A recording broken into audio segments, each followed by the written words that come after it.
美中角力，台湾华府唯一跨太平洋对谈，川普国务卿庞培欧。美国对中政策史上最强硬，坚定与民主台湾站在一起。现任预告倒数1384天，决战2024美国总统大选呼声最高，和领袖面对面。黄宝慧专访美国前国务卿庞培欧。黄宝慧带您和领袖面对面。全球观众朋友晚安，我是黄宝慧，欢迎收看《领袖面对面》特别节目。美国前国务卿麦克庞培欧出身西点军校，1986年以班级最高分毕业，退役之后进入了哈佛大学法学院就读，同样是以优异的成绩毕业。他曾经在哈佛法律评论担任编辑，是一位企业家。46岁的时候步入了政坛，担任国会议员。2010年参加了国会竞选获胜，在川普总统邀请他担任中央情报局局长之前，他已经是顺利竞选连任3次。后来他成为美国第70任的国务卿，这样的资历在美国政坛很少有人能够跟他相比。他在担任美国国务卿期间，于外交政策和国安议题方面，也是全美国最知名、最受到敬重的人士之一。今天我们非常荣幸有这样的机会，跨海越洋为各位访问到这位世界级的领袖人物。Mr. Secretary, it's my greatest honor to have you with me on my program. You are a hero to many people here in Taiwan, and I want to thank you for your strong support for Taiwan over the years. Would you like to say hi to the audience? Yes, it is wonderful to be with you, Rebecca. Thank you for having me on your program. Thank you.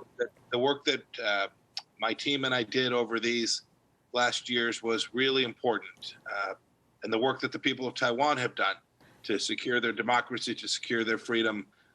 We were so proud to be part of that and support that. And it was a great privilege to get the opportunity to do that. So thanks for having me on today. Thank you. We know that you are a strong advocate for freedom and democracy, as you say. Is it because of your personal experience, any special reason? And do you think democracy can really take roots in Asia, especially in the Chinese-speaking soil? I do believe that. I believe wholeheartedly that Taiwan is actually a demonstration that in that place, in that region, with people that have known authoritarianism and have known communism and have operated under conditions where the economic theory wasn't capitalism but Marxist-Leninism. I think people like that have in their hearts this deep desire to say they want their own freedom, their own democracy. For me, I grew up in the United States. I had this incredible privilege to serve in the U.S. military, and I saw when I was a young soldier, I saw what tyranny looked like in East Germany. And I have always believed that if I could ever do anything to help other people gain their freedom or preserve their democracy in a place like where you live, that it was my solemn obligation to try and do so. Yeah, Mr. Secretary, on May 20th, it will mark the inauguration anniversary for President Tsai's administration. Do you have any special message for President Tsai and the people of Taiwan? Well, congratulations, first of all. That's a big deal and awesome. No, my special message is this. Just keep heading down the path that you all are taking the nation down, is what I would say to the president. People get a chance to voice their opinions. They have different views. You go compete in the political space. You grow your economy. You take care of people. When the Wuhan virus struck, you took good care of the health of your people as well. You demonstrated how a good, sound public health response can keep people healthy, keep them alive, and keep an economy going as well. Nothing other than to say congratulations and continue to soldier on.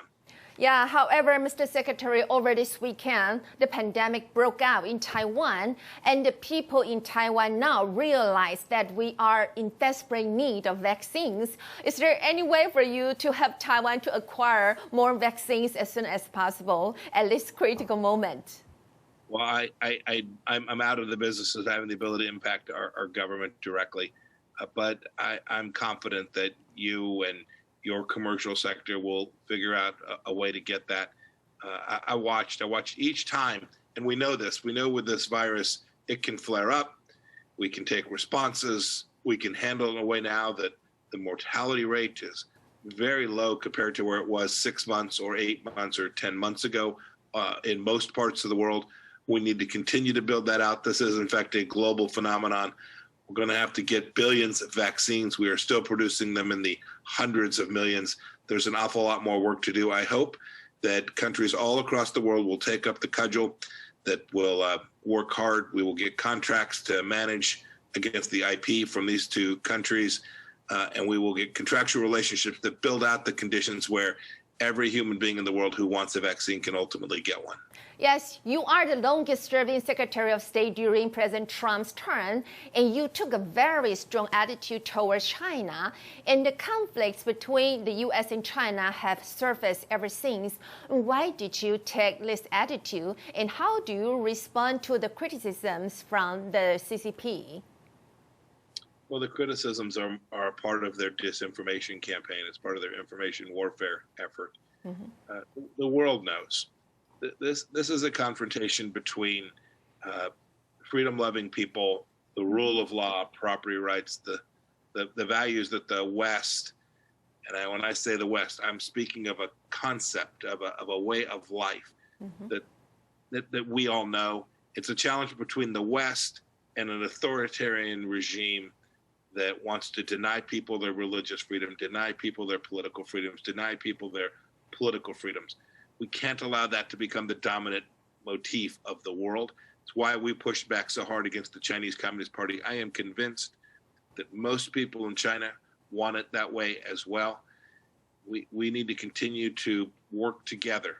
The United States, Australia, Japan, South Korea, countries throughout Southeast Asia, people like yourselves, we need to continue to work together to confront China, to deny them the information space they need to propagate their theories around the world, and to ensure that they conform to the norms that every other country in the world has to conform to. Yeah, you mentioned that the CCP and the Chinese people are different. So what kind of message would you like to send to the Chinese-speaking people around the world who also embrace freedom and democracy? I see it. It's a great question, Rebecca. You know, I see it all the time.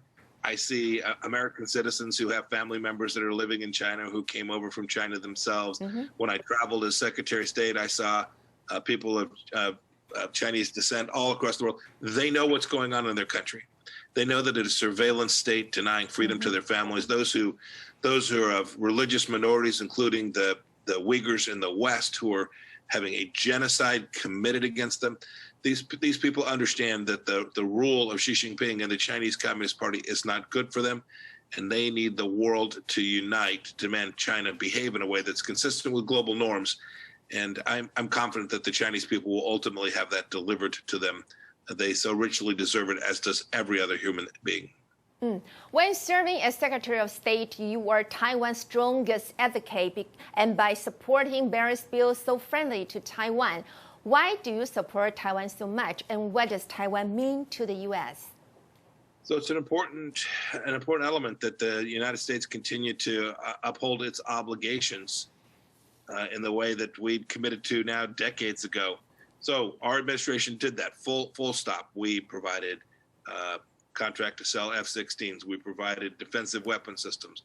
We made clear that we were going to let our diplomats communicate with your diplomats in a way that was consistent with the agreements as well. Something we just never done. If you were here in Washington, the restrictions were crazy. We had senior State Department officials travel to Taiwan, first time in an awfully long time. These are the symbols of the things that we were working on together. We know when China uses this term of reunification, we know what that means. That means that is their intention. We saw what they did in Hong Kong. We saw the way they used political coercion and their capacity to control people. We need to make sure that the United States fully lives up to its obligations under the previous promises that previous administrations had made to the people of Taiwan. Yeah, do you think that the U.S. and China enter now into a new Cold War, and what are the causes of this? Well, it's not exactly the Cold War. It's different because we have deep economic ties between those and between the United States and China, as do Europeans and Australians and Japanese. But make no mistake about it, the Communist Party in China is a rival to the Communist Party that controlled the then Soviet Union. Well, how did we push back on that? How did we gain freedom for millions of people in Eastern Europe and throughout the world? We did it by demonstrating global resolve. This is the challenge that confronts us. When you ask what the cause is really very clear. The cause is a hegemonic intent on the part of Xi Jinping, who is exerting a colonialist, imperialist model in Africa, in parts of Europe, trying to do so in Southeast Asia. We watched Vietnam and the Philippines have Chinese ships sail into their exclusive economic zones. This isn't the behavior of a normal nation. This is the behavior of a leader who is intent on hegemonic control of the world, and the world has a responsibility to push back against that. We cannot let Xi Jinping execute on his China dream as he has articulated it. Yeah, so how would you describe China? Is it an enemy, an adversary, a competitor, or a counterpart? And how will you describe America's relation with China at this moment? Is it confrontation, conflicts, or even more? And how will you expect U.S.-China relations beyond 2024? Yeah, I try to get away from getting hung up on words. Everybody focuses on whether you call them an adversary or a competitor. Make no mistake about it. When the Chinese Communist Party thinks about the United States and the rest of the world, they view us as an adversary. That you can see it. You can see it in their actions. They conduct information operations inside of the United States. The United Front operations here are enormous. You see it in the global international organization space. We saw it at the World Health Organization, where they worked to undermine the world's capacity to understand how the Wuhan virus now has killed millions of people around the world. They recklessly covered it up, and it may well have come from one of their virology labs. They view their model as the only acceptable model, and they view communism and its atheistic interpretations, where God is not appropriate to think about or talk about.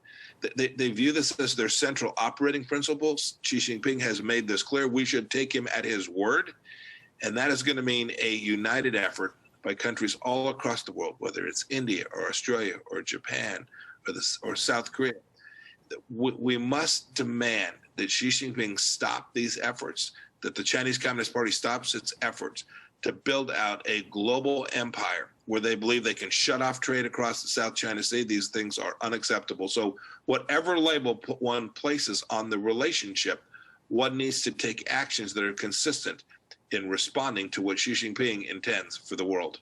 Yeah, Mr. Secretary, talking about your experience with Asia, you achieved a historical milestone in dealing with North Korea, and people describe Kim Jong-un as one of the most unpredictable leaders in the world. So what do you make of this? And is North Korea now still a priority for the U.S. to deal with?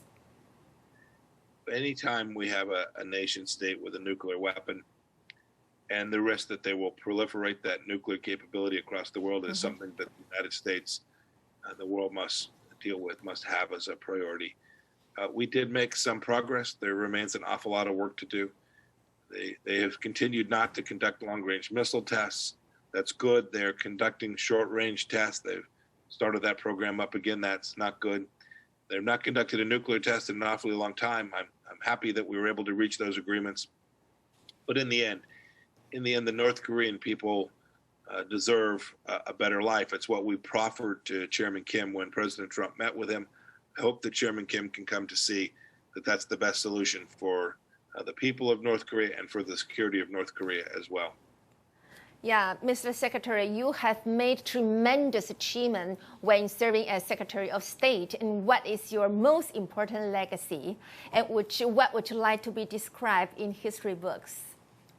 Oh, Rebecca, it's hard to know. It's history writes itself over time.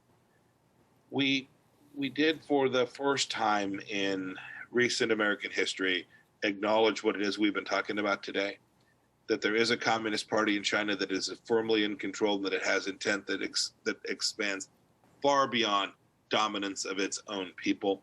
And so we began to confront the Chinese Communist Party in important ways. Second, we left the Middle East in a better place as well. The Abraham Accords are an important set of understandings. Our efforts to push back against Iran were important as well. We had put real pressure on them.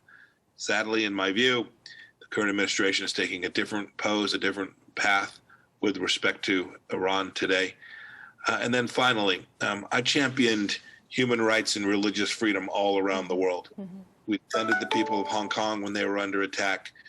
I declared that there was genocide taking place in Western China. We worked on religious freedom in Indonesia, meeting with the largest Islamic organization working towards stamping extremism out of Islam. I'm very proud of that religious freedom work and the human rights work alongside it. We did good work with lots of friends and partners around the world. I'm confident that that will have a lasting impact on millions of lives all across the world. Mr. Secretary, you tweeted 1,384 days on the day when you left the State Department, and people speculate that that's the number of days until the next U.S. presidential elections. So what does it mean? And people said that it shows your determination for 2024. Is that true? And what is your plan for the next step? I was just having some fun. And second, making clear to the people around the world and here in the United States that we will again have another opportunity here in the United States to elect a president. I care deeply about the work that we did. I've been in the conservative movement here in the United States for decades now. These causes matter an awful lot to me. We have an important election coming up here in just about 18 months, and then another some 3 years plus from now. It is really important that believers in democracy, believers in freedom, believers in a global model that says the United States must lead. If we get those right, I think it will be really, really good for the world and certainly for the people of Taiwan. And what that means for me personally, who knows what the world will bring in 2024. I am committed to continue to work on the very things, Rebecca, that you and I spoke about today. These issues matter. They matter to human beings and to our kids and to our grandkids. I'm not going to walk away from these fights. Yeah, so who knows? Que sera, sera. So when the pandemic's under control, will you consider visiting Asia and Taiwan? And who do you want to meet the most? Oh, goodness. I would love to get back to Asia. It's a place that my wife and I just both love. It'd be lovely to come visit your great country. Who knows when the pandemic moves? I'm confident I'll get back to Asia. I'm hoping to get there in the fall, and perhaps it would involve a trip to Taiwan as well. It'd be glorious if I could do so. That would be great. Mr. Secretary, maybe you don't know, but you do have many admirers and fans and friends in Taiwan. When you tweeted the photo of eating the dry pineapples, the mayor of Tainan said that he would like to invite you to the hometown of the dry pineapples. And also Mayor of Taoyuan, Zheng Wenchan, he expressed that he would like to welcome you at the Taoyuan International Airport, which is Taiwan's gateway to the world, as well as the place of the first U.S. pre-clearance facility in the Indo-Pacific. So what would you like to say to your friends and admirers in Taiwan? Tell them I love them. Tell them that I want to make sure that their products are able to be sold all across the world. They're fine products. They're delicious products. They're good stuff. Rebecca, it's very kind. I have received heartwarming notes from Taiwanese people that number in the dozens and dozens and dozens. Just kind little notes thanking me and my team for what we did. It was noble work. It was important work. We did it for the United States of America and for people like you in Taiwan. So bless you all. Thank you, Mr. Secretary, for your precious time, your strong support for Taiwan, and your kind words to Taiwan. And I look forward to seeing you in person in Taiwan or in D.C. in the very near future. And best wishes to all of your future endeavors. God bless Taiwan. God bless you. God bless America. Thank you. God bless you, Rebecca, and your people as well. Thank you. So, Mr. Secretary, can I request that I would like to interview you in person someday? It's done. We'll make it happen somewhere. Thank you. Thank you. Thank you, Mr. Secretary. Thank you. So long. Bye-bye. Goodbye. Goodbye.